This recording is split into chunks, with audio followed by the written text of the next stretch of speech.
那本改變世界的書，為什麼改變不了你？2006年，一部名為《秘密》嘅紀錄片與同名書籍橫掃全球，話俾世人知一個令人興奮嘅消息：你可以透過吸引力法則吸引你想要嘅一切。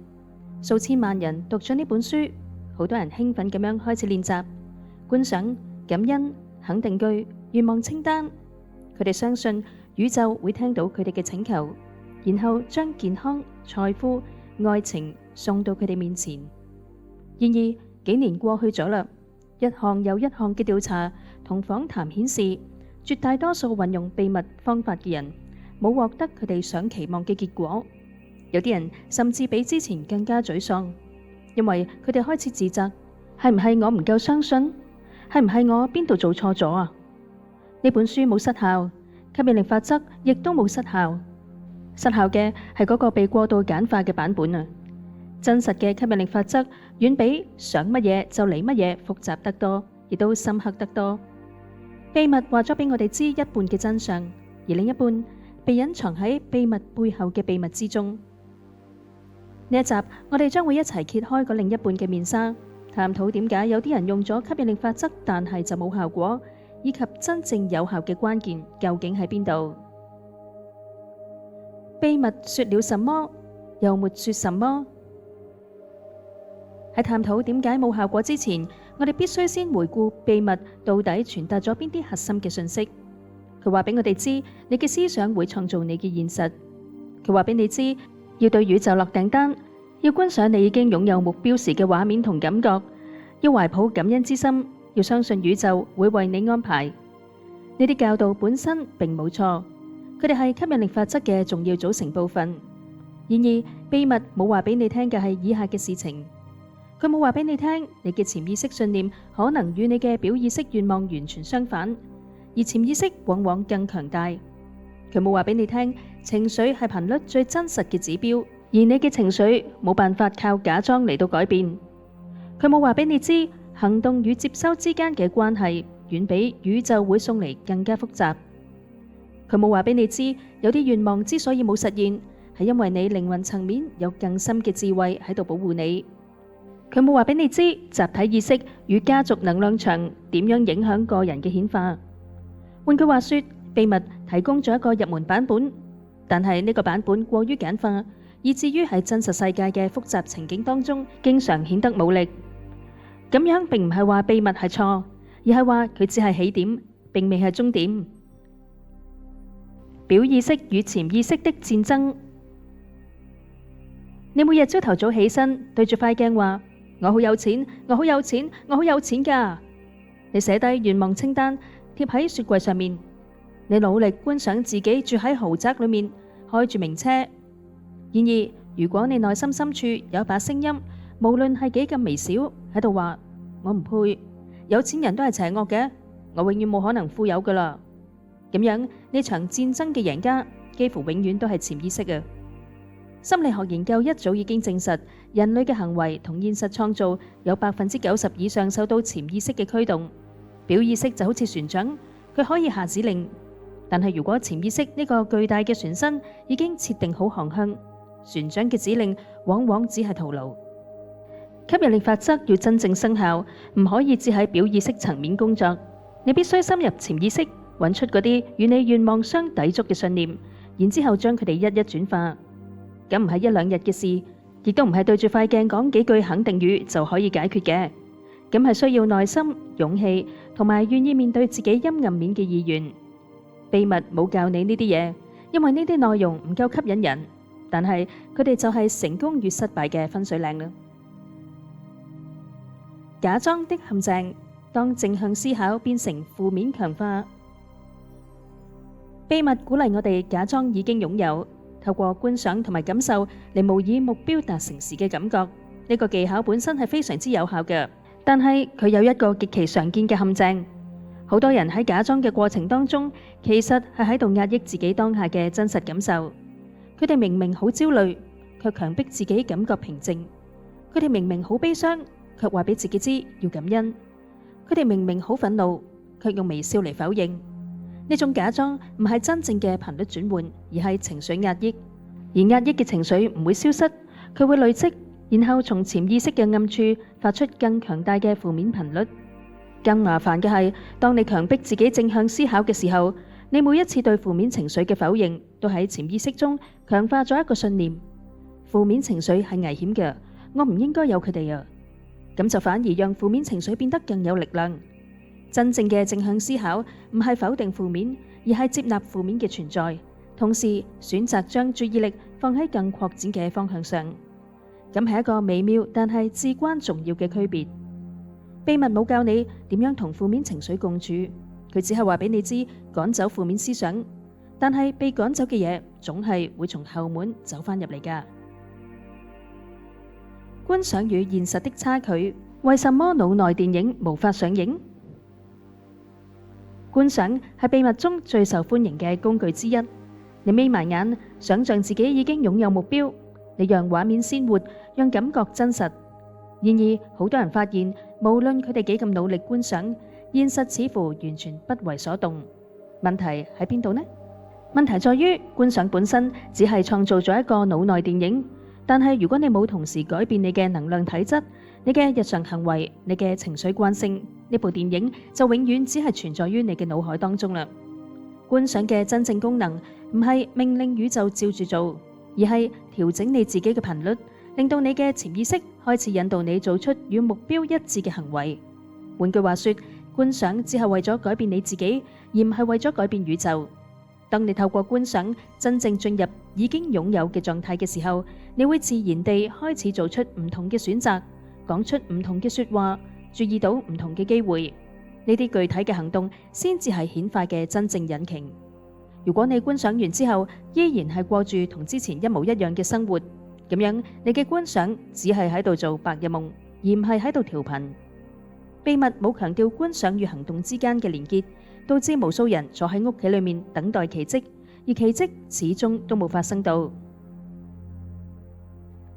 宇宙的時間表與你的時間表。另一個讓啲人放棄吸引力法則嘅主要原因係時間嘅落差。佢哋許願之後，期待幾日或者幾個星期內見到結果。當結果冇出現，佢哋就認為法則失效啦。呢度有一個極其重要嘅概念需要理解嘅：宇宙嘅時間表唔係你嘅時間表。你嘅靈魂成長、能量轉化、潛意識信念嘅重組都需要時間。呢個時間長短取決於多種因素，包括你與目標之間嘅頻率差距有幾大，你內在嘅阻力有幾強，以及呢個目標係唔係符合你靈魂嘅最高道路。有時宇宙嘅延遲其實係一種保護。你可能一直許願要某個人返到你身邊，但係宇宙知道嗰個人會帶俾你更大嘅痛苦。你可能一直渴望某份工作，但係宇宙知道嗰份工作會讓你遠離真正嘅天賦。當你冇得到你想要嘅嘢，唔代表吸引力法則失效，佢可能正喺度俾你更加好嘅嘢，只係你仲未睇得出啫。缺乏耐心係殺死顯化嘅頭號殺手。秘密話俾你知要相信，但係就冇話俾你知點樣度過漫長嘅等待期，點樣喺睇唔到結果嘅時候依然保持信任。呢個空白讓好多人喺顯化發生嘅前夕就放棄咗啦。匱乏的根源，為什麼匱乏感反而被強化了？呢一個係殘酷嘅諷刺。好多人喺練習吸引力法則嘅過程當中，佢哋嘅匱乏感唔單止冇減少，反而變得更加強烈。點解呢？因為佢哋每日都喺度想住自己仲未有嘅嘢，佢哋寫願望清單，每一次寫都喺度提醒我而家冇呢一樣嘢。我哋觀想財富，每一次觀想都喺度對比我而家並唔富有。佢哋感恩已經擁有嘅嘢，但係感恩嘅背後往往都係藏住如果唔感恩，宇宙就唔會俾我更加多嘅恐懼。呢種練習方式實際上係喺度反覆強化匱乏嘅頻率。真正嘅吸引力法則唔係要你將焦點放喺未來先至會有嘅嘢上，而係要你將焦點轉移到當下已經有嘅豐盛上，而且喺冇匱乏感嘅前提下，輕鬆咁設定意圖。咁就好似種一棵樹，你唔可能每日都將種子挖出嚟睇下佢發咗芽未，你將佢種落去，淋水，然之後繼續過你嘅日子。你知道佢會喺某個時刻發芽，但係你唔需要一直睇住佢。秘密冇教你點樣處理呢一種渴望與放下嘅平衡，導致無數人陷入越想要越得唔到，越得唔到越想要嘅惡性循環。顯化與業力，有些功課無法跳過。秘密傳遞嘅一個潛在信息係，你可以跳過所有痛苦嘅過程，直接得到你想要嘅結果。呢個係一個極具吸引力嘅承諾，但係佢與靈魂成長嘅真實路徑並不相符。喺某啲情況下，你之所以冇顯化某個願望，唔係因為你做錯咗，而係因為你嘅靈魂選擇咗先完成某啲功課。呢啲功課可能係包括學習耐心、學習放下控制、學習喺逆境中揾到內在力量、學習接納不確定性。如果你跳過咗呢啲功課，就算你顯化咗目標，你亦都冇辦法真正享受佢，甚至可能會因為冇足夠嘅內在準備而失去佢。業力唔係懲罰，而係學習嘅契約。當你反覆嘗試，但係反覆失敗嘅時候，請唔好只用吸引力法則嘅框架嚟到檢視自己，或者你需要問嘅唔係我邊度做得唔啱，而係我嘅靈魂點解選擇咗呢個挑戰，我需要從中學會啲乜嘢。當你學會咗應該學嘅功課，顯化往往會喺最不費力嘅情況下自然發生嘅。秘密冇話俾你聽呢個層面，因為佢專注於得到，而唔係成為。但係真相係，你必須先成為嗰個能夠承接顯化嘅人，顯化先至會穩定咁樣留喺你嘅生命當中。集體意識的慣性，為什麼個人顯化會被淹沒？即使你嘅個人頻率調整啱啦，你仍然生活喺一個集體潛意識嘅海洋當中。呢個集體意識係由數十億人嘅信念、情緒與思想共同組成，佢有住巨大嘅慣性。當你嘅個人顯化意圖與集體意識嘅主流頻率差距過大嘅時候，你需要付出更多嘅能量與時間嚟到克服呢一個慣性。舉個例嚟講呢，喺一個普遍相信賺錢會好辛苦嘅社會當中，你想要顯化輕鬆嘅財富，就需要對抗整個社會嘅集體信念。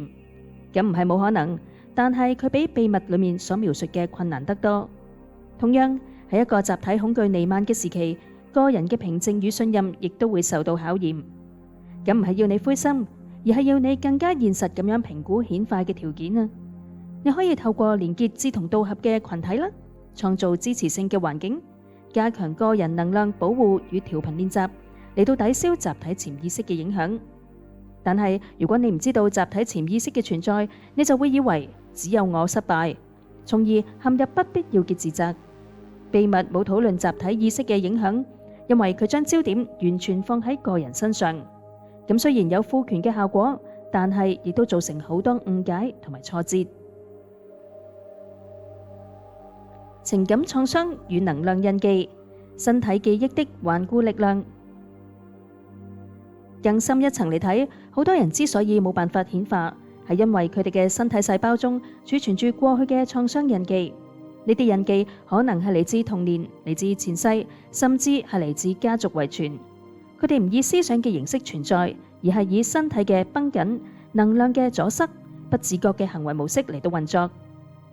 一個小時候被父母不斷批評你冇用㗎嘅人，即使長大之後喺表意識上完全相信自己好叻，佢嘅身體仍然會喺正面對機會嘅時候不自覺咁樣縮緊、逃避。呢一種身體記憶唔會因為你觀賞幾多次成功畫面就消失嘅，佢需要更深入嘅身體工作、能量療愈、情緒釋放，先至可以逐步化解。咁就解釋咗點解有啲人做咗所有嘅正確練習，但係依然卡喺原地，唔係因為佢哋唔夠努力，而係佢哋冇處理到問題嘅真正根源。秘密冇觸及到呢一個層面，因為佢停留喺思想與情緒嘅層次，冇深入到身體與能量嘅印記。如果你發現自己總係莫名其妙地做乜嘢都搞禍晒，又或者總係要喺就嚟成功嘅嗰一刻出現狀況，請考慮尋求專業嘅能量療愈，又或者係創傷釋放工作啊！咁樣並唔係吸引力法則失效，而係你需要更深嘅工具。真正的秘密，放下比許願更重要。如果要用一句說話嚟到總結秘密背後嘅秘密，嗰句會係放下比許願更重要。咁聽起嚟可能違反直覺，我哋以為吸引力法則就係要用力地想、用力地感覺、用力地相信，但係真正嘅關鍵係喺設定意圖之後，能夠完全放下對結果嘅執着。咁唔係放棄，而係一種深刻嘅信任。信任宇宙會喺最適合嘅時間，以最適合嘅方式，將最適合你嘅嘢帶嚟俾你。當你放下執着，你就唔再每日檢查顯化進度，唔再焦慮點解仲未發生，唔再懷疑自己邊度做錯咗。你將自己安住喺當下嘅平靜與喜悅當中，讓顯化自然發生。呢種放下嘅能力來自於你內在嘅安全感與完整感。當你真正相信，無論有冇呢一個顯化，我都係完整嘅，顯化反而會加速嚟到，因為你唔再發出匱乏嘅頻率。秘密提到咗相信，但係冇足夠強調放下，結果係好多人將相信變成咗另一種形式嘅控制與焦慮。佢哋緊緊捉住願望唔放，而正係呢一種捉住，將願望推得更加遠啦。能量洩漏，你的日常習慣正在破壞顯化。仲有一個經常被忽略嘅因素，就係日常生活中嘅能量洩漏啦。你可能每日花20分鐘認真咁觀想、念肯定句，但係喺剩下嘅23個鐘頭40分鐘裏面，你可能喺度做完全相反嘅事情。你可能喺度抱怨、喺度八卦、喺度碌手機，陷入比較與嫉妒。喺食嘢嘅時候帶住罪惡感，喺瞓覺嘅時候帶住焦慮。呢啲看似微不足道嘅日常習慣，每一刻都喺度發出某種頻率。如果呢啲頻率同你朝頭早設定嘅意圖相抵觸，咁樣你朝頭早嘅練習就好似係用一個小水桶往水池裏面加水，而你嘅日常習慣卻喺池底開咗一個大窿。要讓吸引力法則真正生效，你需要將你嘅整個生活方式校準到你嘅意圖頻率上。咁就包括你點樣講嘢、點樣食嘢、點樣對待人、點樣面對挫折、點樣度過空閒時間。咁樣唔係要你變成完美主義者，而係要你提高覺察，逐漸減少嗰啲與你目標唔一致嘅能量洩漏。秘密冇教到你呢啲嘢，因為佢專注於做乜嘢練習，而唔係點樣過日子。但係真相係，你點樣過每一日，就係你點樣過你嘅一生啦。而你嘅顯化能力，正係你每日能量管理能力嘅總和。靈性 bypass， 用吸引力法則逃避現實。好多人喺遭遇重大打擊嘅時候，轉向吸引力法則尋求慰藉。佢哋話俾自己知，咁係我吸引嚟嘅，所以我要負責。只要我保持正向思考，一切都會好轉。我唔應該感到悲傷，因為悲傷會吸引更多悲傷。呢啲看似靈性嘅話語，往往係一種靈性 bypass， 用靈性嘅概念嚟到逃避真實嘅情緒同現實嘅課題。當你失去至親嘅時候，你需要悲傷㗎；當你被欺騙嘅時候，你係需要憤怒㗎；當你面對不公嘅時候，你係需要抗議㗎。如果你用吸引力法則嚟到否定呢一啲自然嘅情緒反應，你唔係喺度療癒，而係喺度壓抑啊！而壓抑嘅能量最終會以更猛烈嘅方式嚟到反彈㗎。